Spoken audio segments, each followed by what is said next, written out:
कृषि महाविद्यालय भुसावर के वैज्ञानिक किसानों के खेतों पर जाकर नवाचारों की जानकारी दे रहे हैं।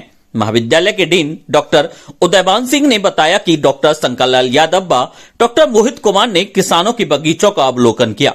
डॉक्टर शंकरलाल यादव ने कहा कि बेर में फल मक्खी के प्रकोप से बचने के लिए किसान बगीचों में फेरामेन ट्रैप लगाएं। फेरामेन ट्रैप फल मक्खी की रोकथाम हेतु एक जैविक विधि है।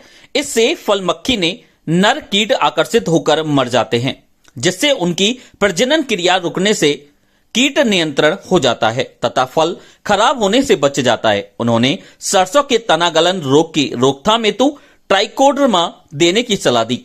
सिंचाई से पहले 5 किग्रा ट्राइकोडर्मा प्रति हेक्टेयर छिड़कने से तना गलन रोग का नियंत्रण हो जाता है।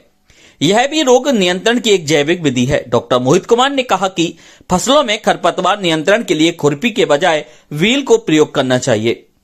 उन्होंने बताया कि खुरपी से निराई करने से शारीरिक श्रम ज्यादा लगता है, जबकि व्हीलों से कम समय में ज्यादा खेत की निराई गुड़ाई हो जाती है तथा थकान भी कम होती है। उन्होंने एम्बिप्याऊ, रोटावेटर व पेस्टिसाइड छिड़काव हेतु उन्नत कृषि यंत्रों के प्रयोग करने की सलाह दी।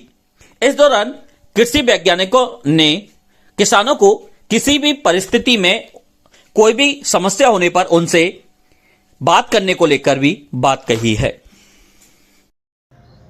हमारे कृषि महाविद्यालय भुसावर के वैज्ञानिक आजकल खेतों पे, किसान के खेतों पे जा रहे हैं और उनको जो नवाचार हैं उनसे अवगत करवा रहे हैं।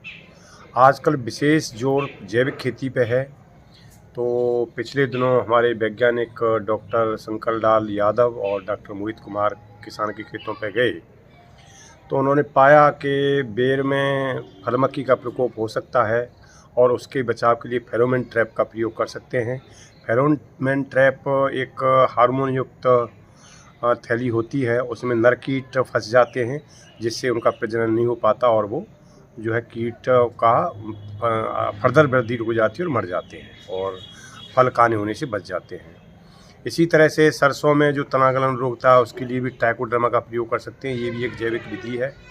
और जो हमारे डॉक्टर मोहित कुमार हैं वो भी ये कहते हैं कि भाई आजकल मशीनीकरण का ज़माना है तो आधुनिक मशीनों का प्रयोग करना चाहिए। खेत की तैयारी के लिए रोटावेटर है और विशेषकर जो हम खरपतवार नियंत्रण के लिए 2,4-D का प्रयोग करते हैं उसकी जगह क्योंकि उसमें खुरपी से यदि करें तो काफ़ी लागत लगती है, काफ़ी लेबर लगती है, तो उसके लिए व्हील हो का प्रयोग कर सकते हैं और हम खरपतवार का नियंत्रण भी आसानी से कर सकते हैं। धन्यवाद।